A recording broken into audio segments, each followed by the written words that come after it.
Pinsan Kalyada. Hello mga kalingap, isang magandang hapon po sa inyo. Sobrang lakas po ng ulan dito sa Kabikulan. Grabe po sa lahat po, mag-iingat po tayong lahat mga kalingap. At ayan, grabe ang ulan dito sa Bicol. Yung mga taga Bicol po na malapit po sa ilog, mag-iingat po kayong lahat. At ayan mga kalingap, samahan niyo po ako mag-scout. At kung bago pa lang po kayo sa aking YouTube channel, ako po si Vincent Calyada. Paki-like and share po nitong video ito para mapalawak pa po natin ang pagtulong po sa mga taong nangangailangan. At huwag niyo pong kalimutan na pindutin po ang notification bell para lagi po kayong updated po sa aking mga bagong uploads. At please po don't skip ads kasi malaking bagay po yan sa pantulong po natin sa mga taong nangangailangan. So ngayon mga kalingap, dito nyo po makikita kung gaano po kahirap ang mag-scout tapos binabash ka pa. So hayaan na lang po natin sila, at kung dun po sila masaya, hayaan na lang natin sila. So tara mga kalingap, samahan nyo ako at malayo-layo po ang ating i-scoutin. Tara po!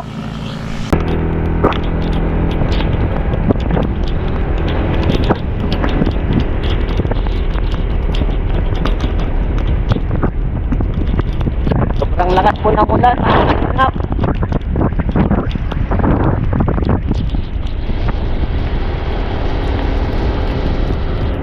Ito ang pakita ko po sa inyo kung paano po ako mag-scout, kung saan po ako nakakarating, at kung bakit po tayo tinawag na matipag na scouter.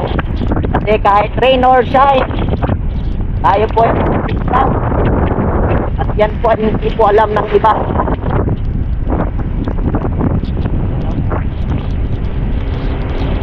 Ito po yung Talisay going to Binson. Yan, Binson papunta. Diretso na yan, ay papuntang Binson po yan.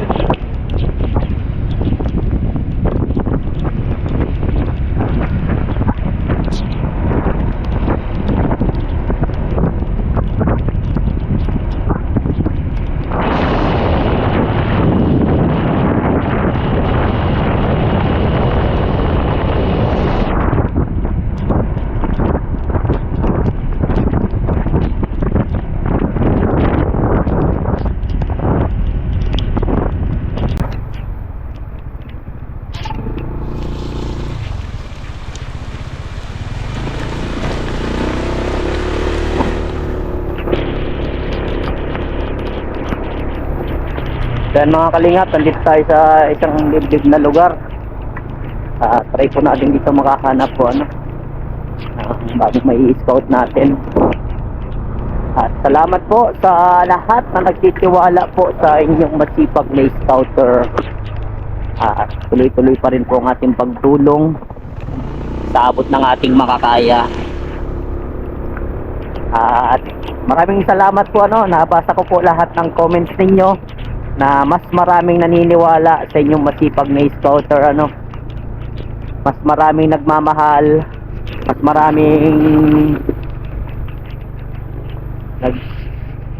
naniniwala na totoo tayo at mahal natin ang kalingap, at sinusunod natin sila Ninong Bal at sila Kalingap Rap.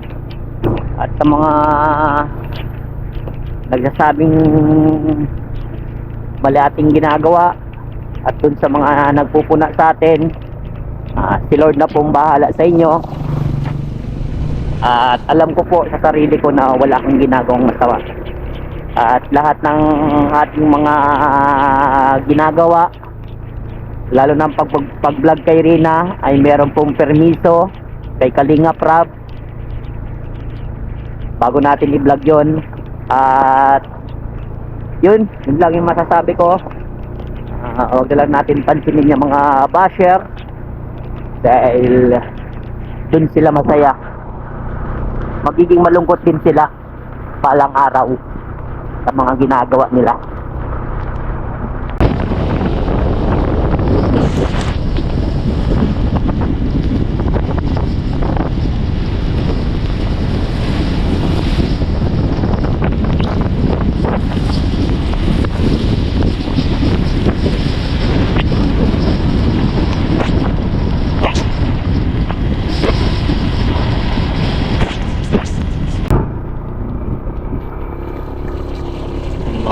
kalingap, sobrang man dito.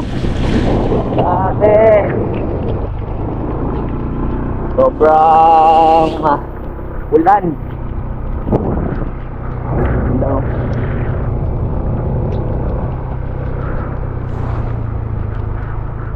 Ito na yung kagandahan naman mga kalingap sa sa pag-i-scout. Marami kang mapupuntahan na lugar. At nung simula ako magpara-i-scout po, naghanap akong matutulungan. Yung mga hindi ko napupuntang lugar, yun, napuntahan ko at marami akong na-discover na magagandang lugar dito sa Camarines Norte. Yun. At soon, maka-scout din tayo sa malalayong lugar kapag meron na tayong sasakyan na 4 wheels. Makakabili din tayo someday. Hanggang pangarap muna tayo. Hindi naman masama mangarap. Basta yung pangarap ay sinasamahan ng sipag at tiyaga at pagpupursige. Pabibili din ng mga pinapangarap mong bagay.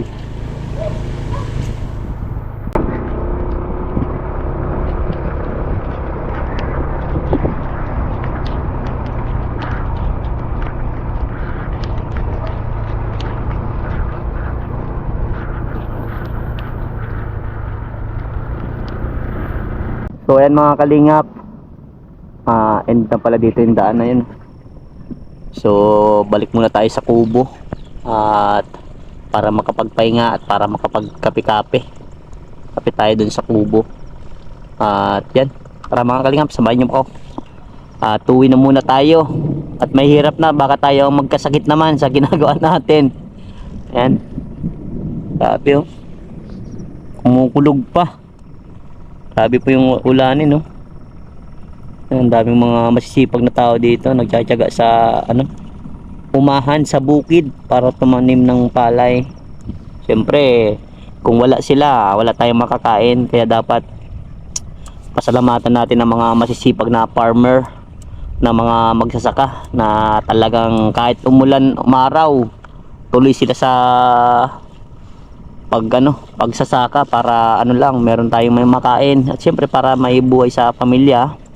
Kaya dapat pasalamatan na yan at hindi basta-basta ang mga farmer. So tara mga kalingap, baka samahan pa tayo ng kidlat. Tara po at uwi na tayo mga kalingap.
Buti na lang mga kalingap, tumila na. Kaso madilim pa rin ang kalangitan. Grabe ang ulan dito mga kalingap.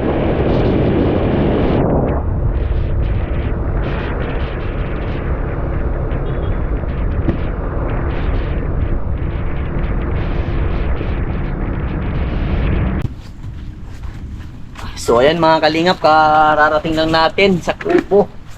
Grabe. Sobrang layo nung nilakbay natin. Mahirap mag-scout na ganun nga po, maulan. Grabe ng lakas ng ulan. Basta yung jacket natin. Kapay na muna natin yung ating kapote.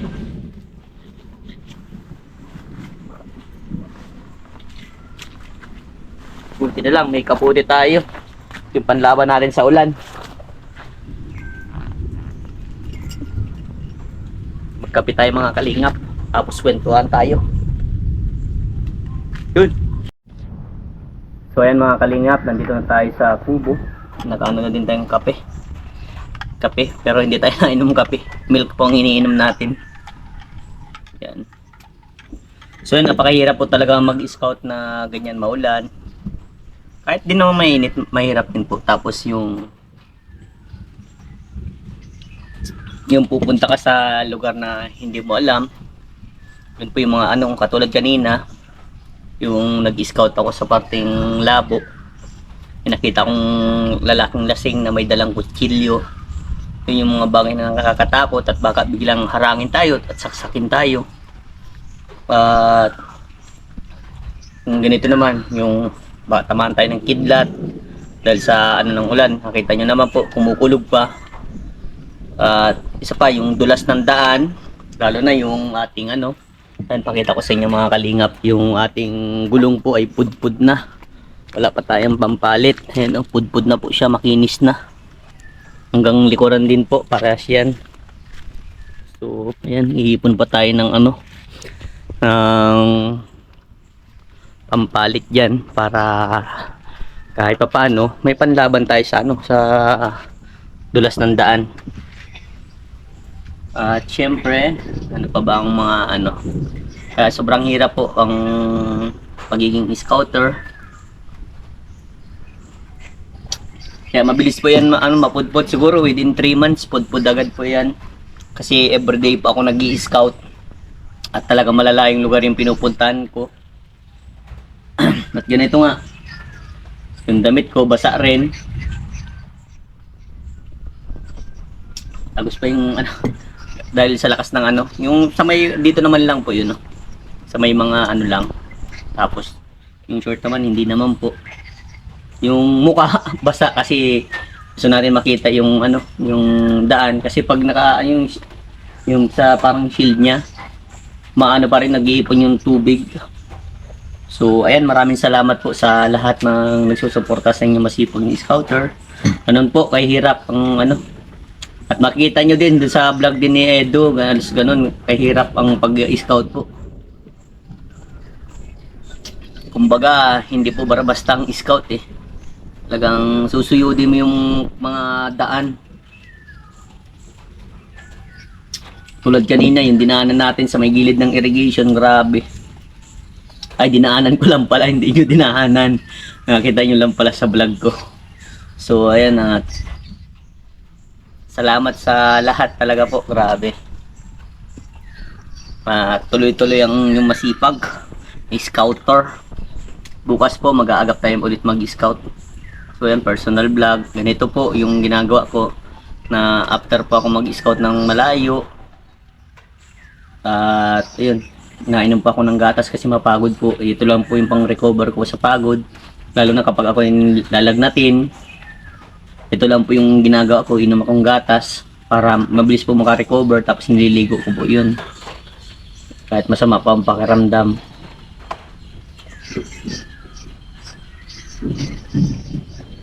Hindi po nakasama si Kuya Bogart kasi siguro ano, nagpapataya ako sa ano, sa trabaho niya, nagpapataya eh. Kailangan niya pong kumita.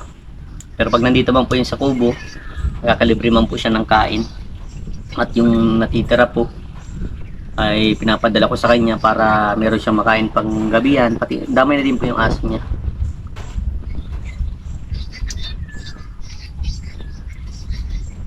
Kapi po tayo mga kalingap.